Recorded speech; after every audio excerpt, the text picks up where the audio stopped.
वसुदेवसुतं देवं कंसचाणूरमर्दनं देवकी परमानन्दं कृष्णं वन्दे जगद्गुरुं श्रीकृष्णं वन्दे जगद्गुरुं श्रीकृष्णं वन्दे जगद्गुरुं। दूसरे दिन राव मांडलिक के दरबार में भक्तराज हाजिर हुए।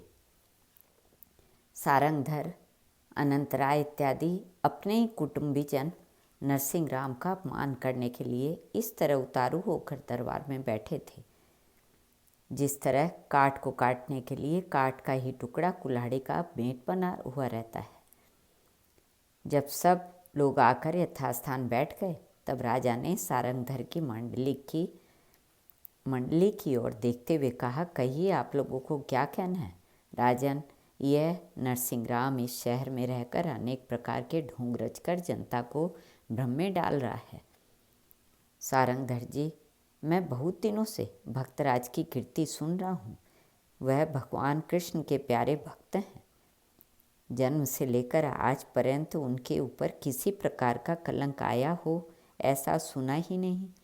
फिर आज वृद्धावस्था में उनके अंदर कोई कुप्रवृत्ति पैदा हो ऐसा जैसा कि आप कहते हैं असंभव है। इस समय अनंत राय ने बोलना शुरू किया। राजन, आपने जो कुछ व्याख्या सुनाई वह अनंत भक्तों के लिए बिल्कुल यथार्थ है।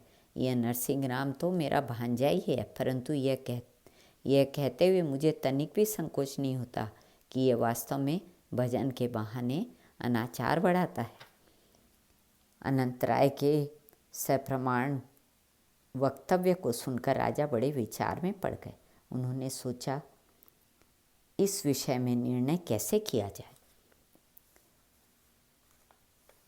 अच्छा, जरा नरसिंह राम से भी पूछा जाए, देखें यह इन बातों का क्या उत्तर देते हैं। भक्तराज, इस विषय में आप क्या कहना चाहते हैं।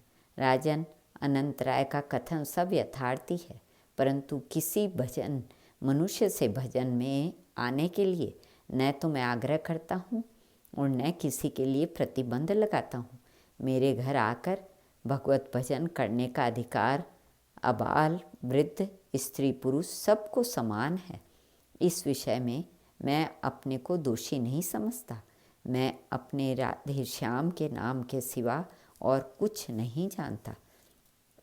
भक्तराज का कथन सारंगधर से सहा न गया। वह तुरंत अपने आसन से उठकर कहने लगा, नरसिंह राम, तुम बहुत अनर्थ कर रहे हो। तुम्हें शास्त्र ज्ञान तो बिल्कुल नहीं है और बन बैठे हो उपदेशक।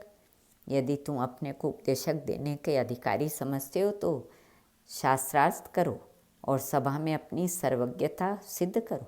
भाई, न तो मैं शास्त्रज्ञ हूँ और न सर्वज्ञ। परमात्मा के सिवा इस जगत में कोई भी सर्वज्ञ होने का दावा नहीं कर सकता। अतएव मैं शास्त्रार्थ या वेदार्थ कुछ भी करने में असमर्थ हूँ। अतः भाई, इस व्यर्थ के झमेले में कौन पड़े। शास्त्रार्थ उन्हीं लोगों को मुबारक हो जिन्हें अपनी पेट की पड़ी है। मुझे तो रोटी का टुकड़ा मिल जाए तो भी ठीक है और न मिला तो भी ठीक है। भक्तराज के इस निर्भीक विवेचन को सुनकर उपस्थित सब लोग अवाक हो गए। राजा ने विचार किया कि पूर्ण रूप से परीक्षा किए बिना भक्तराज को दोषी या निर्दोष कुछ भी कहना न्याय विरुद्ध है। तब ऐसा कोई उपाय करना चाहिए जिससे निरपराधी मनुष्य को दंड भी न मिले। इस प्रकार विचार करते करते सहसा उन्हें एक मार्ग सूझ पड़ा।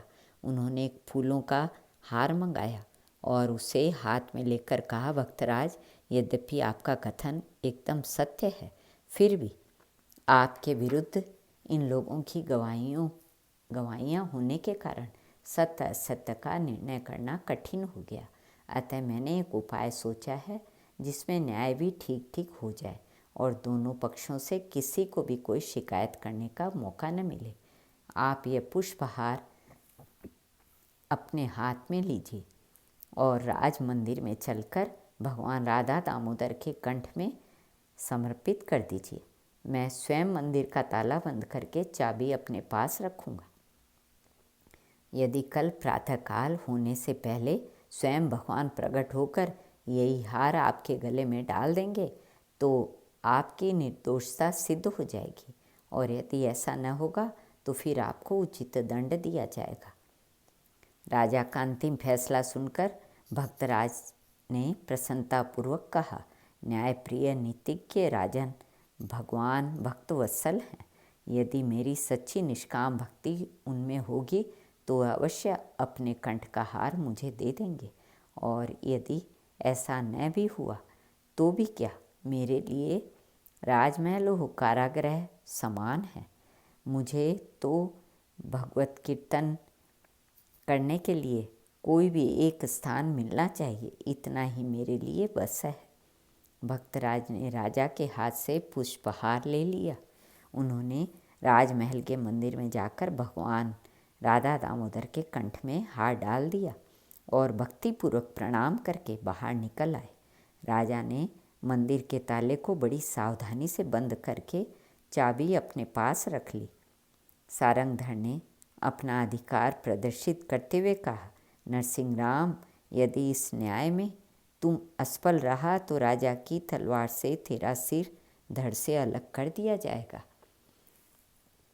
भाई, राजा के हाथ से भगवान के मंदिर में और मेरे नाथ के सामने यदि मेरी मृत्यु हो जाए तो इससे बढ़कर और क्या सौभाग्य की बात होगी। फिर मेरे आत्मा को तो स्वयं यमराज भी नष्ट नहीं कर सकते, और इस नाशवान देह के नष्ट होने का मुझे किसी प्रकार का दुख भी नहीं, क्योंकि सत्य के लिए किया गया देह त्याग मुझे अमर बना देगा। भक्तराज ने दृढ़ता के साथ कहा। इतना कहकर भक्तराज मंदिर के चौके में बैठ गए और भजन करने लगे। अन्य पक्ष वालों के साथ स्वयं राजा भी वहाँ भक्तराज का न्याय करने के लिए बैठ गए। श्री कृष्ण अर्पण।